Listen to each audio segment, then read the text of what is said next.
Speech off. Hey guys, Blind Mama here, doing a little self-recording again.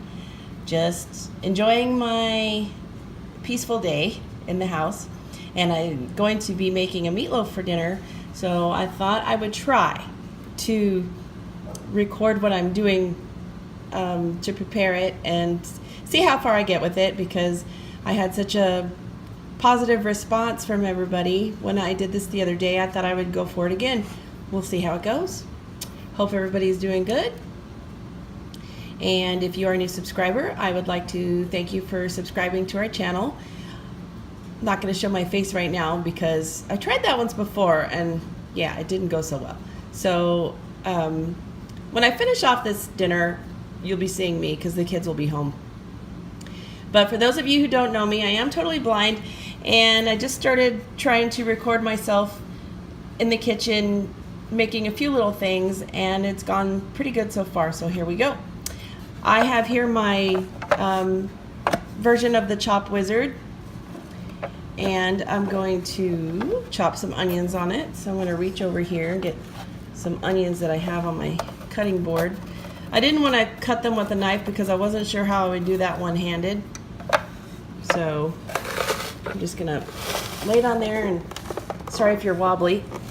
I can't hardly do anything with my left hand. Let's see. There we go. You got to really smash it. Sorry about the noise, guys. This might not be that easy to do one-handed. And then pull off the little yucky parts there. I don't want too much onion. I just want a little bit. And I'm going to try this again with my left hand. There we go. And I have a little bit more onion over here to do. If you don't have one of these Chop Wizards, I really like them. Maybe you should give them a try if you don't like, if you're not comfortable slicing with a knife, if you're visually impaired, such as myself. These Chop Wizards come in handy, and you just throw everything in the dishwasher. So that's all for the onion, and I'm going to use my garlic press for the garlic. I think maybe I should use the Chop Wizard, so hold that thought. Speech off. Okay, so I peeled some garlic cloves, and now I have them laying on the chopper, and I'm just going to close the lid. Now I should have little pieces of garlic that are uniform with the onions. And so now I'm going to attempt one-handedly to take off the... Sure you are, Jerry. Sure you are. Because over to my left, I have a skillet warming up with some oil in it. All right, hold that thought. One face, small face. Speech off. Okay, so I got that chopper piece off of there. So now we're going to bring you over here to this skillet that's warming up. And I'm going to dump in these onions and the garlic. And if there's some left in the container, I'll get them out in just a minute. This is a challenge. Y'all should try it sometime. Not just cooking one-handed, but cook one-handed and blindfolded. And I'm not left-handed, so this is fun. All right, give this a stir.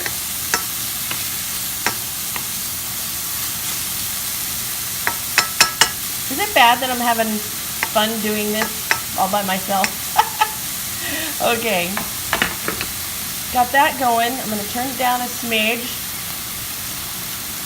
And I'm going to grab my spices in this bowl here. I have some Italian seasoning and some dehydrated onions. And yes, I know I already have onions in here, but the dehydrated onions just add a different element of flavor. Ooh, and that aroma just hit my nose. All right. Stir this around. My left hand is weak. Okay. Do any of you have that problem? My daughter is like ambidextrous. She can use both of her hands. My son is right-handed like me. My oldest, James, he's left-handed. But I just can hardly do anything left-handed. Even stirring this is weird. It's just weird. Speech off. Okay, sorry about that. My phone did something weird.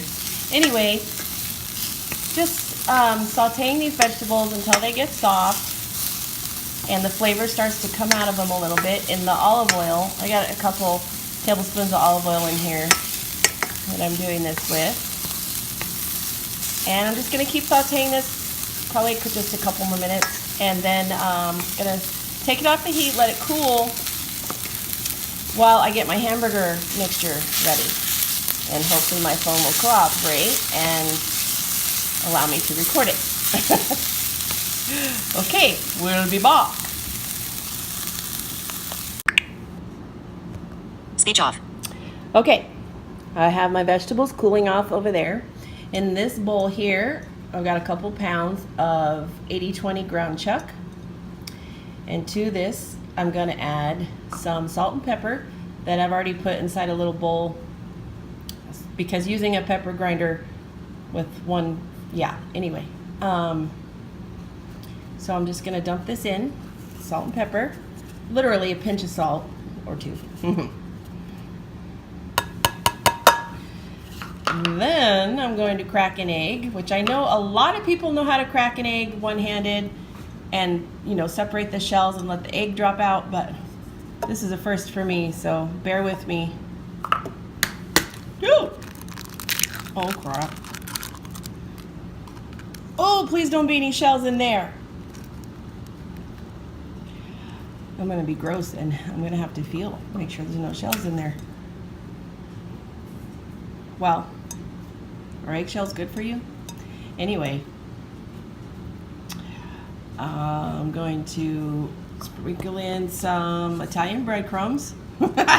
This is a little more challenging than I expected, because I'm like, oh my gosh, I can't see the Italian breadcrumbs coming out of the container, and I'm only doing it one-handed. So let's just roll with it. Did any come out, you guys? Yeah, some did. I'm gonna do a little bit more. Oh, I better stop. I'll be able to tell if I need more or less when I mix it up, which I'm not gonna do on camera, I don't think. Maybe I will, I don't know. Okay, what do I need now? I've got my Italian breadcrumbs, I've got my salt and pepper. Now for the ketchup. Ketchup! Yes, I know my hands are messy now. Wow, okay. Oh my gosh. Hope I don't regret this, you guys. All right. I'm gonna squeeze some ketchup into this.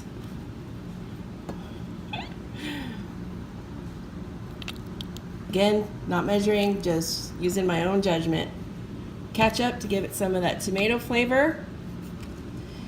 And now I'm going to get those vegetables that have been cooling off.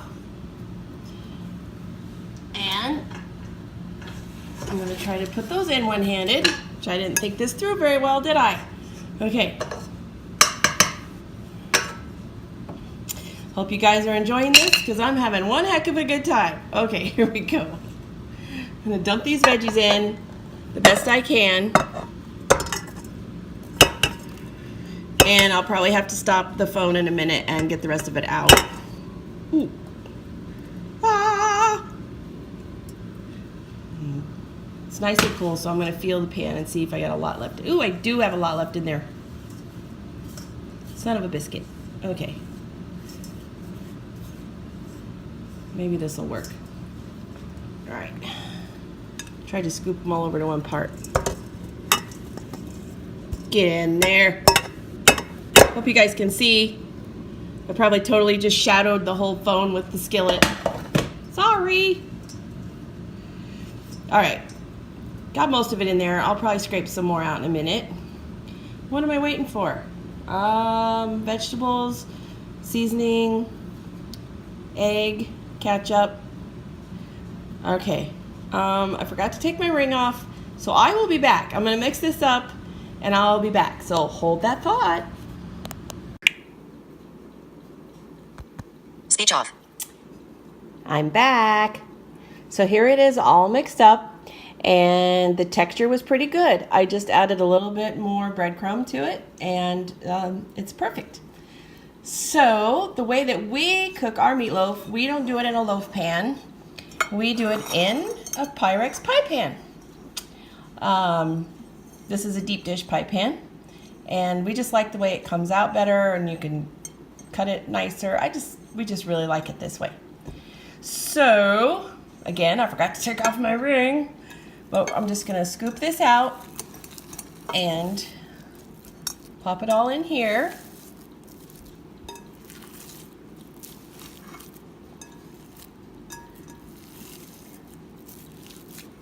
Hope you guys can see this.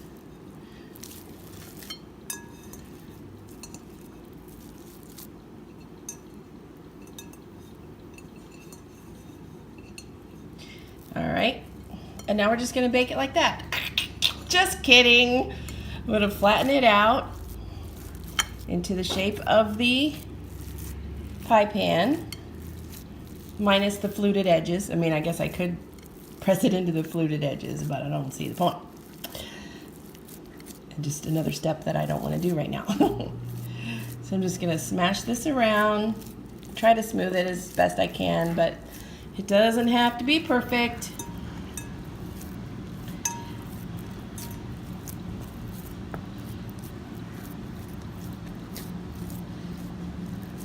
Just keep pressing it in there. This probably would have made 2 loaf pans worth of meatloaf, but this is okay. And then we love cold meatloaf sandwiches the next day. Sorry about the wobble. Wobble, wobble, wobble. Okay, so this is all smashed as best I'm gonna do it. And what I'm gonna do now is set this aside while my oven preheats. And I'm going to mix up the topping, the sauce for the top, and I will show you how I do that in just a moment. Stay tuned. Speech off. Okay, I set that aside. And I made a mistake. I'm not putting that in the oven yet. My oven's not preheating yet. Duh. I'm setting that in the refrigerator because it's still a couple hours before everybody gets home. So I'll probably put that in the oven right after they get home because I do have that problem with the digital readout on the oven. So unfortunately, I usually have to wait until someone is here to start the oven. Yeah, anyway. But I will go on ahead and mix everything up and set it in the refrigerator, and then it'll be ready to go when everybody's here. And I'm just gonna make some baked sweet potato for me and mashed potatoes for them because that's what they want. So in this glass Pyrex, this is a 4-cup Pyrex or 2-cup Pyrex? I can't remember. I think it's a 2. What do you guys think? I usually don't use it for 2-cup liquid measurement. I usually use it for things like this. I'm going to add into it 1/4 cup of brown sugar, and I will add a little bit more if I need to.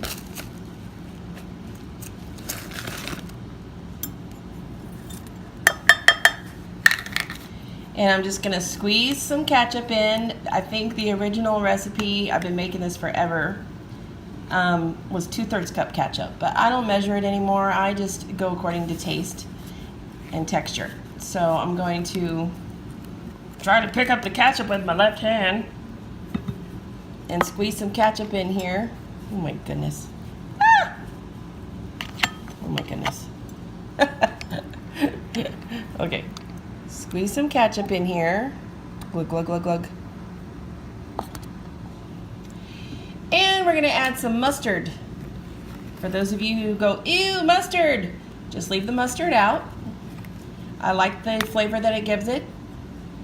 I have been known to use sriracha in this, sriracha sauce, or soy sauce, or teriyaki sauce.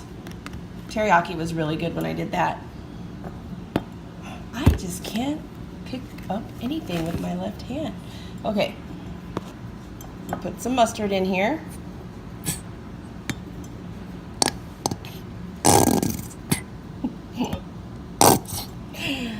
And then we are going to whisk it.